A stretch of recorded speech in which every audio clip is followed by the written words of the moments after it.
Our next guest is someone who arrived at a crossroads in life and took decisive action to turn everything around. His unrelenting work ethic hasn't only helped him become one of the biggest rap stars in the world, but it's also helped him turn his once unhealthy lifestyle around and lose over 100 pounds. He's also Grammy nominated and co-author of the newly released book, The Perfect Day to Boss Up, a hustler's guide to building your empire. I'm talking about the one and the only Rick Ross, who looks fantastic. How are you, Rick? Oh, thank you for having me, big homie. I'm wonderful. Well, last time we were talking, you had transformed your health after 2 serious seizures, and then you had COVID. I mean, that's a bad combination. How tough was it? It was horrendous. It was rough. You know, I had it before, anyone knew exactly what it was, so I just called it the fungus. I knew this wasn't bronchitis. I knew this wasn't the flu. I knew it wasn't a cold. My cough was dry as ever. It was a rough 2 weeks for me. So and I do follow you on Twitter, I came across this post from you that I'm going to talk to you about. It sort of stunned me. Take a look. You own 100 cars and don't have a driver's license. But more importantly, I'm filling out everything for my driver's license and they asked me, are you an organ donor? And you know what I said? Damn.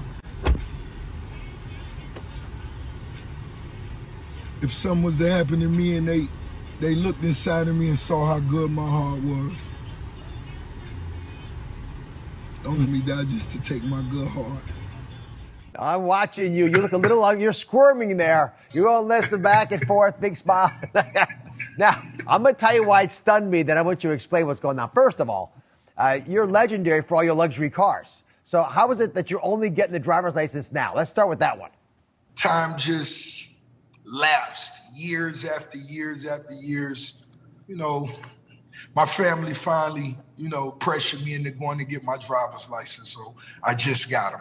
Okay, so that actually wasn't as big a deal to me. The second reason I was concerned, it was that although I'm happy that you have a healthy heart, God bless Right. you, I was surprised that you were concerned about organ donation. So, are you really worried about being a donor and not being sick enough to actually be one? Of course. Why shouldn't I be worried? That was something I never thought of till I was just about to get my driver's license and they asked me, are you an organ donor? And I said, well, damn. I'm not an organ donor right now, and then I went to just thinking like, yo, imagine if they hollow me out, cremate me, what's that, 3,000 degrees. It was just too much for me, Dr. Oz. I need some help. Right, I need some help. You may need to convince me, even though I know I may be going on and hey, they may be able to help but I need some help. I need a little convincing.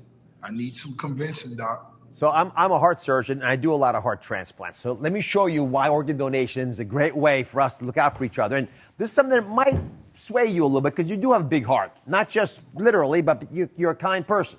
So there are over 100,000 people waiting, right, for life-saving organs in this country. Every 9 minutes. Oh, my God. Every 9 minutes. While we're doing this interview, someone new's going to get added to that list. I've been with these people. I've been holding their arms, examining their chests. It's tough to lie there. You're just basically praying that you can get an organ. Now, remember, one organ donor, just one person like you or me, can save up to 8 lives. It's not just the heart, right? It's the kidneys. They got 2 of those, liver, 2 lungs. It's your skin, pancreas, right? Last year, because of enough of these people donating, and I am signed up, and I'm going to talk to you about it as well as you may be joining on, but last year, 39,000 people were saved because of organ donation. It's the gift of life, literally. So, Doc, it's like me. And God bless those people, Doc. I pray we could save millions. But Doc,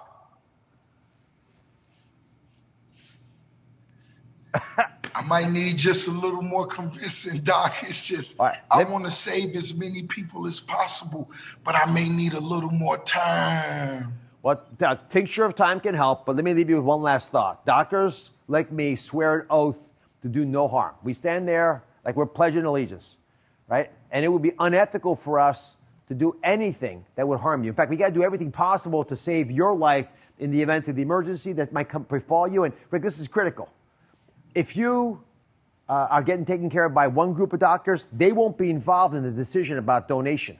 Another group of doctors not involved with you will be the ones that would decide if they're even to approach your family. So here's my plea to you. The driver's license is sort of nice to do, but on social media, I actually worked at doing this a couple years ago with Facebook. There's a little place on social media where you can just say, if something happens to me, I want to pass on some of my organs. Just let your loved ones, the same loved ones that got you to get a driver's license in the first place, just tell them that if you get sick, that you are thinking about being a donor. That way they won't be against it if that conversation ever happens. All right. You convinced me into that. All right. We're on the same page, all right? You convinced me into them, consider the consideration.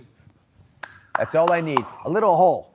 So, and here's the thing, Rick. People copy what you do. So just that little step that you took, being open-minded, is going to get a lot of folks to think differently about that obligation. Now we're talking about driver's license. One last little favor. Those pictures that they take in the DMV, they're notoriously awful. I'm going to show you mine if you'll show me yours. Is that a deal? Woo, Doc, you look horrible, Doc. I know. It was early one morning. I was not in the mood after waiting in line. There's my license, though. All right. Let me see. Oh, my goodness. Woo! Wow. Oh. Hey, you've been up late, too, I guess. I may have. All right, It may have been one of those nights. So in your book, you say you reached your goals through hard work and saving money. And you recently revealed that you still mow your own lawn, which, by the way, is no joke because you got 300 acres. I'll say it again, 300 acres. So, Rick, you can clearly hire somebody. Why do you personally want to get on that lawnmower and chop that grass? It was just something that I made my mind up I wanted to do once the pandemic came down. First time in 15 years I wasn't touring during the summer. I had all this extra time at home. I went to John Deere, told them I wanted the biggest tractor that they had. I told them I had 300 plus acres.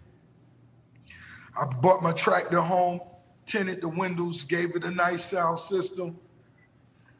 So as I'm riding, but actually I don't even listen to the sound system. I actually love the peace and quiet, looking at the birds, looking at the trees, the deers running by. It's just a lot of quiet time for me, and it's something I actually look forward to doing every 2 weeks. All right, so it takes a lot more than cutting your grass to get to the top of your game. Up next, the boss himself walks us through the one thing you need to do right now if you want to turn your life around and reach your dreams. We've been talking to legendary rapper Rick Ross, who has transformed his own life and is now sharing his road to reaching your dreams in his new book, The Perfect Day to Boss Up. So, Rick, you said the money in your bank account is not what makes you a boss. It's actually your vision. Your vision. It's a fine line between vision and hallucination. So explain what you mean. Well, what I mean by it's not a certain dollar amount that could actually provide you happiness. To me, I really think it's, setting those goals out and accomplishing those goals. Because you could ride a bike to work every day and be happy. You could drive a Mercedes every day and be shallow. So it's all about happiness. How do we find that? And I think that's a personal thing. And for me, it's not a dollar amount, because if it was, I would have been quit. But to me, it's more about just chasing those goals, accomplishing those goals, and really us making history. Now, you encourage people to follow their dreams, which I applaud you for. But you make this very important point that we got to start small. Why? A lot of people say, yeah, take the big step, make the massive shift. Why starting small to follow your dreams? I just really feel like you should be great at one thing versus being good at a lot of things. So let's start small. You should start as an employee, because every boss started as a worker. Yeah. If you start sweeping floors, work your way up to the register, work your way up to the manager till you actually buy the entire franchise. That's a realistic way to lay out the future. Now, I noticed you got this beautiful watch on, and your watch collection is as big as your car collection, I'm told. But watches are much more important to you. They represent a much more important opportunity. How so? It's just, to me, time is the most valuable asset as human beings that we will ever control. Because at some point in our lives, there'll come a point where you wish you had more time. And that's versus if that's looking at the smile on your beautiful mother's face or looking in the eyes of your children. There will come a point where you wish you had more time. So time is extremely valuable. Also, on another note, as a boss and a nice timepiece, walking into a room, that timepiece introduces you to everyone without you even saying a word. Yep, sends the message out there. What I love about your advice is that you actually take it to heart with practical steps. So if time management is essential, then we have to know how to manage our time. Not everyone's born knowing how to do that. Now, you got an exercise that everyone can use to learn how to manage their time more effectively. I actually did it, but I want you to share it with everybody at home. Well, I actually got a few different things that I do. For one, sometimes I like to take notes. Let's say if I chose the day I wanted to take notes of how I manage my time. I get up at 6 in the morning, and the things that I do, I would jot down. And by the end of the day, I would actually look back at what I did and what I spent the most time doing and the least time doing. I realize and recognize the things that actually are useless. Mm-hmm. That's time wasted. Yep. I look at the things that I can invest more time in. And that's something I've done over the past couple years. And right now, I'm currently vested in the 20 partnerships.